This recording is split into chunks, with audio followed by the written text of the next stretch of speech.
오늘 본문은 16절에 요셉의 아내 마리아에게서 그리스도라 칭하는 예수가 나신다 하는 말씀의 구체적인 설명입니다. 어제 잠깐 말씀을 드렸는데 16절에 계속 계보의 흐름대로 야곱은 마리아의 남편 요셉을 낳았다. 그 표현대로 요셉이 예수를 낳았다. 이렇게 표현되지 않고 있고, 또 마리아가 예수를 낳았다. 그렇게 표현하지 않고 예수가 마리아에게서 나아졌다. 이렇게 표현합니다. 이 말이나 저 말이나 비슷한 것 같은데, 주체가 누구냐, 주어가 누구냐에 따라 그 표현의 강조점이 달라지는 것입니다. 그래서 16절 말씀에 어제 이렇게 말씀을 드리려고 했는데 말씀이 조금 오해할 만한 표현이 있어서 다시 정정하듯이 제가 말씀을 드립니다. 마리아에게서 그리스도라 칭하는 예수가 나시니라, 이렇게 된 표현을 조금 더 구체적으로 표현하면 예수님은 마리아에게서 나아졌다, 이렇게 표현할 수 있습니다. 거기에 오늘 본문 18절에 예수 그리스도의 나심, 이게 마리아가 예수를 낳았다는 의미가 아니라 예수님이 이 땅에 태어나신 것은 그 역사적 배경이 이러하다는 것을 설명하는 겁니다. 마리아가 요셉과 약혼을 하고 약혼 기간은 약 1년 정도 됩니다. 이 1년 동안 딸이 친정 아버지에게 해야 할 의무를 감당하는 기간입니다. 그리고 출가할 것을 준비하는 기간입니다. 이 약혼의 기간 동안에 또 동거하기 전에 성령으로 잉태되었다.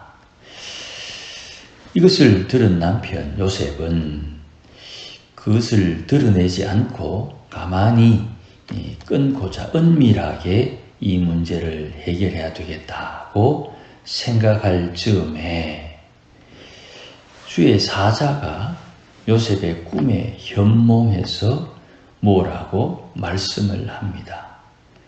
그런 이 요셉이 주의 사자에 현몽하셔서 자기에게 말씀하는 그 지시함을 따라 순종함으로 요셉은 의로운 사람이라고 평가를 받는 것입니다.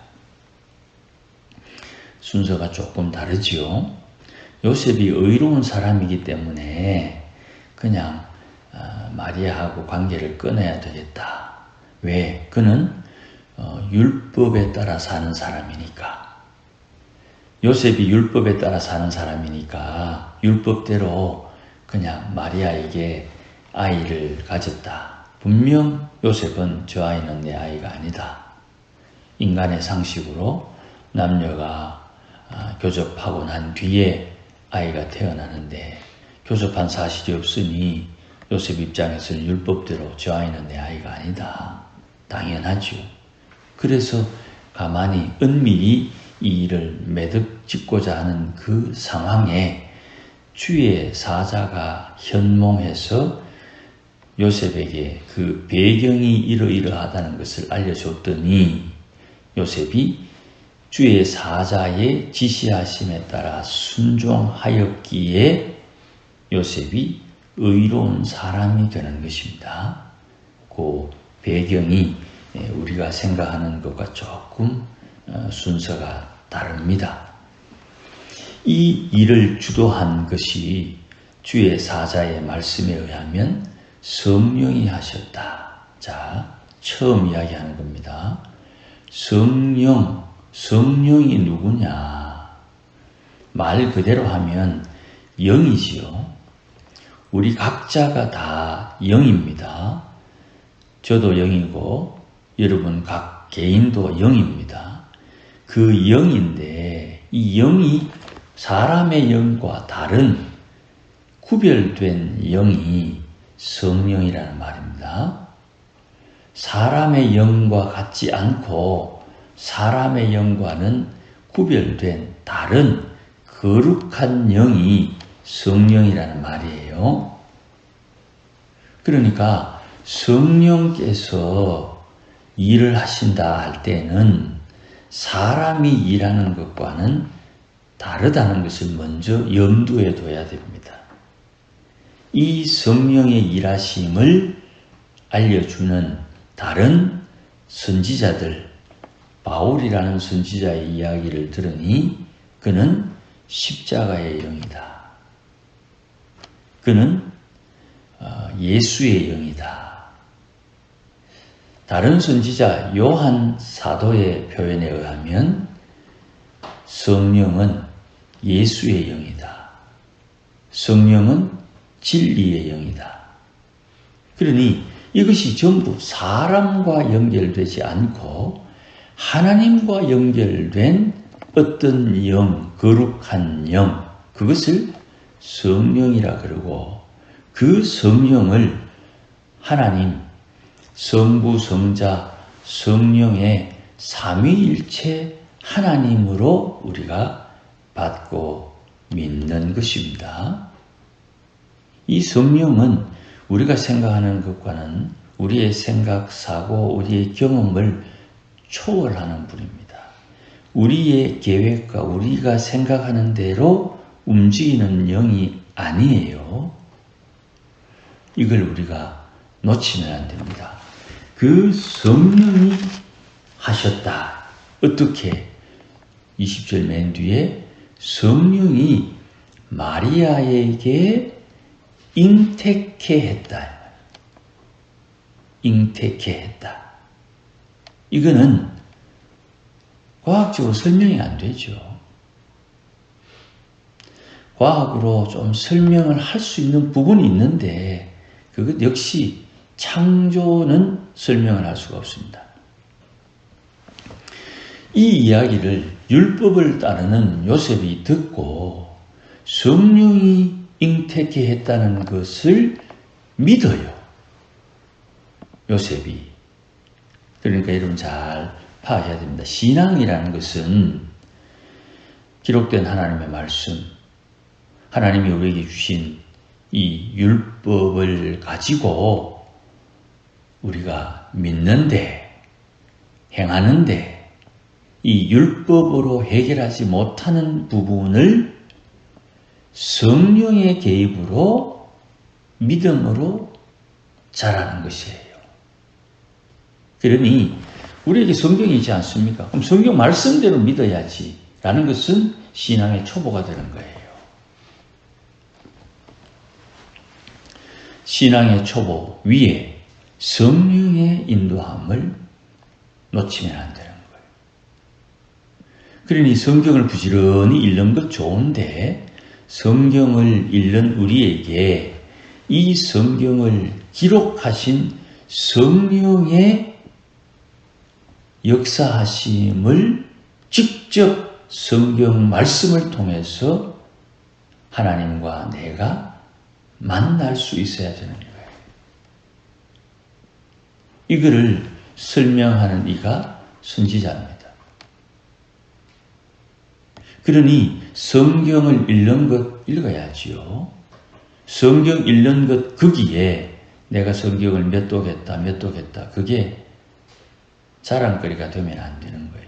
성경을 읽은 내게 성령께서 무슨 영감을 주시느냐, 이게 중요한 거예요.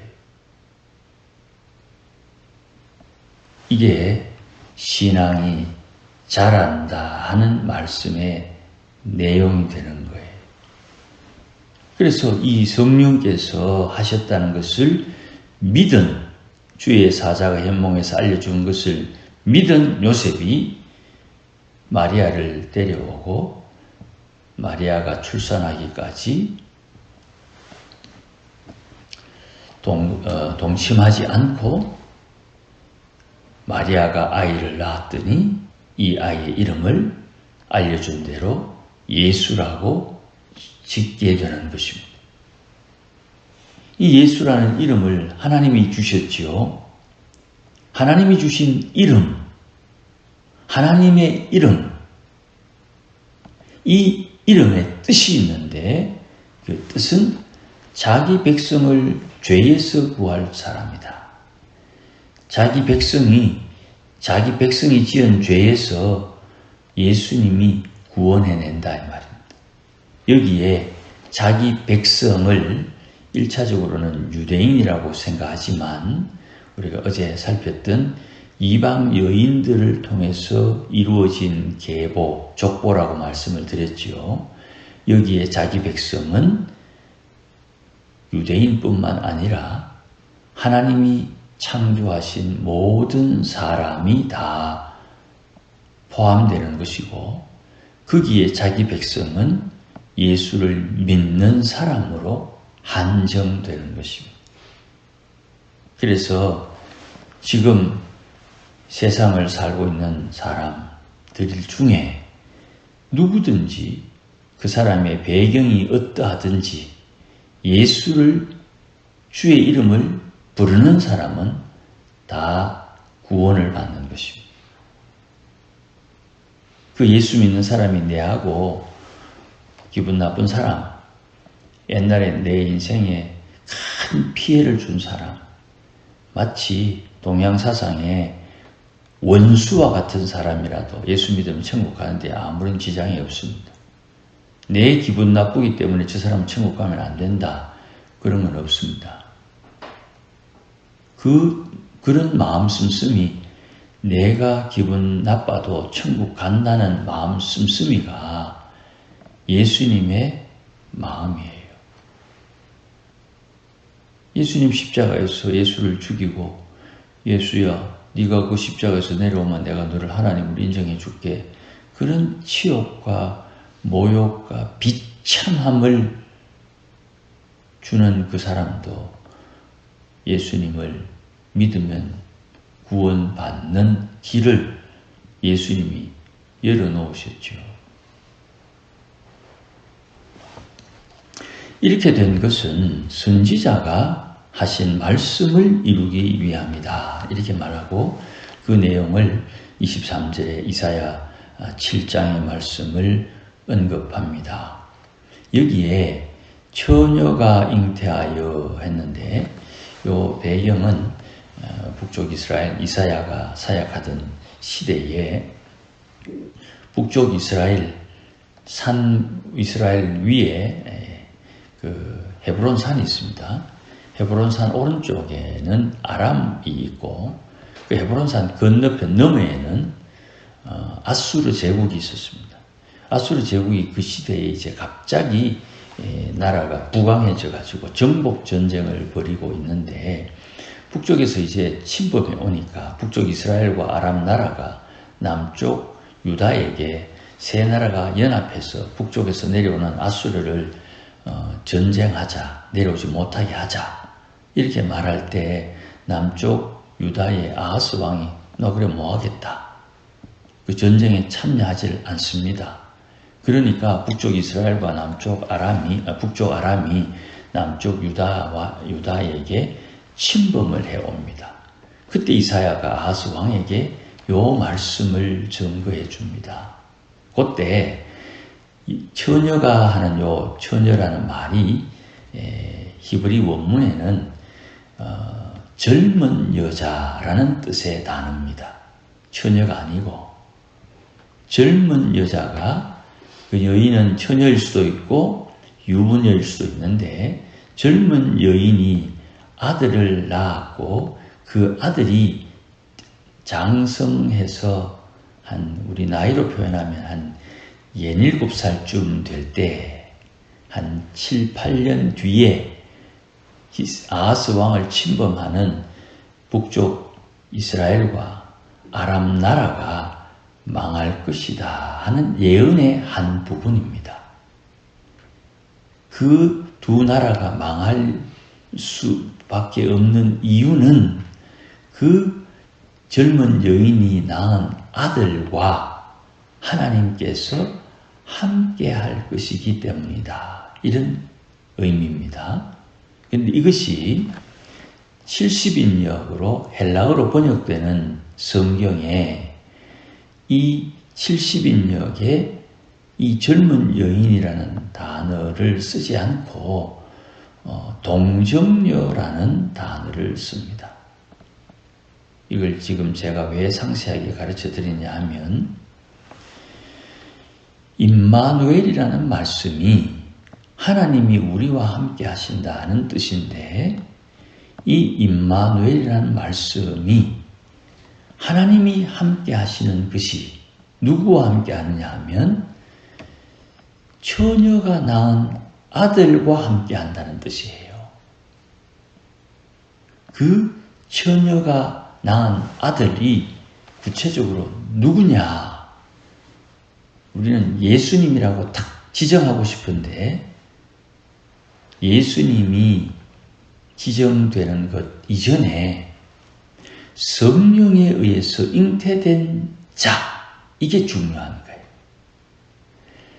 보통 사람들, 남자도 영이고 여자도 영입니다. 영과 영이 만나서 아들, 영을 낳는 거예요. 남자와 여자가 만나서 사람이 태어나는 것인데 그거를 영과 영이 만나서 영을 낳는 거라 이 말입니다. 그런데 성령이 동정녀를 통해서 낳은 아들, 성령에 의해서 잉태된 아들, 그에게 성령이 임한다 이 말이에요. 이거는 우리의 상상을 초월하는 하나님의 역사예요. 우리가 예수를 믿음으로 거듭나잖아요. 중생. 그것이 마치 예수님이 성령에 의해서 마리아의 몸에 잉태된 것과 같은 역사라 이 말이에요. 예수 믿어 구원받는다는 것이 성령에 의해서 잉태되어 태어난 예수님처럼 성령이 함께하는 임마누엘의 하나님의 사람이 된다는 뜻이에요. 그러면 하나님의 자녀, 하나님의 영이 함께하는 임마누엘의 사람으로서의 이 목사, 으로서의 장로님, 으로서의 권사님이 된다 이 말입니다. 세상에 썩을 몸을 입고 살고 있지만 우리는 임마누엘의 사람이라 이 말입니다. 하나님의 영을 모시고 임마누엘의 사람이 세상을 살고 있다고 세상 욕심대로 살아가 되겠습니까? 성령을 모시고 사는 임마누엘의 하나님의 자녀가 세상에 살고 있다고 세상에 휘둘려서 살아가 되겠습니까? 정신 똑바로 차려야 되는 거예요. 어벙하면 마귀의 밥이 되는 겁니다. 내 안에 계신 성령께서 내 인생을 주도해 가시고 하나님이 내 인생의 주인 되시고 하나님이 기뻐하는 뜻을 이루며 사는 것이 표현은 안 좋습니다만 우리 팔자라는 말입니다. 그걸 해야지 상황에 휘둘리고 눈에 보이는 것에 휘둘리고 사람에게 휘둘리고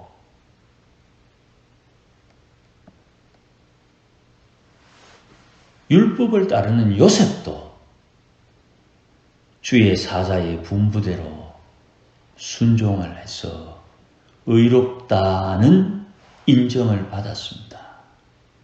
하물며 성령에 의해서 중생된 우리가 임마누엘의 하나님의 백성인 우리가 비록 이 험한 세상 억울한 일을 당하고 있다고 하지만 믿음으로 살아야 될 거 아니겠습니까?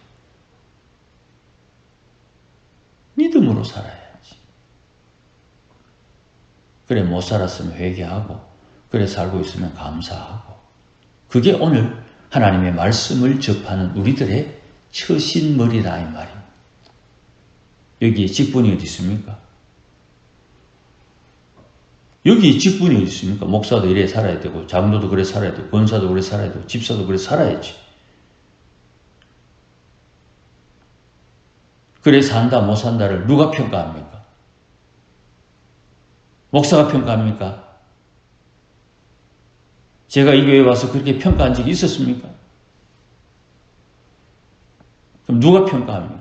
성령이 하나님이 평가하는 거예요. 하나님이. 마지막 심판날에.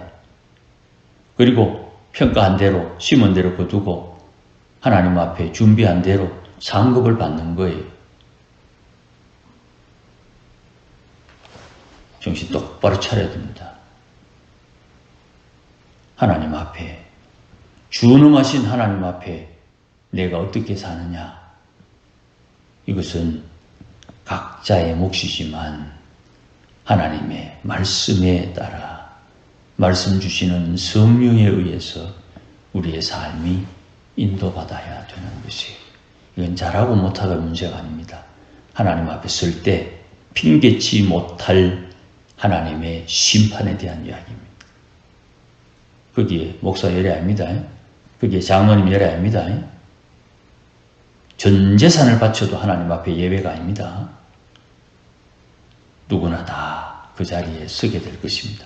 그러니 우리가 알아서 스스로 지혜롭게 어떻게 처신해야 될지를 잘 선택해서 기도함으로 준비해야 되는 것입니다.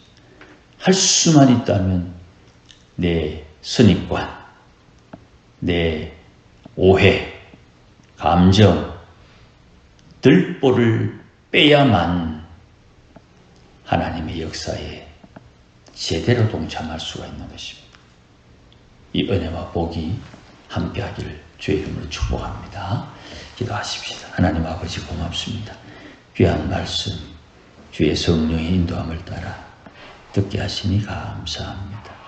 말씀을 들었으니 순종케 하시고 하나님의 말씀을 따라 주의 마음을 깨달았으니 주를 기쁘시게 하는 믿음의 권속들이 되도록 복을 주옵소서.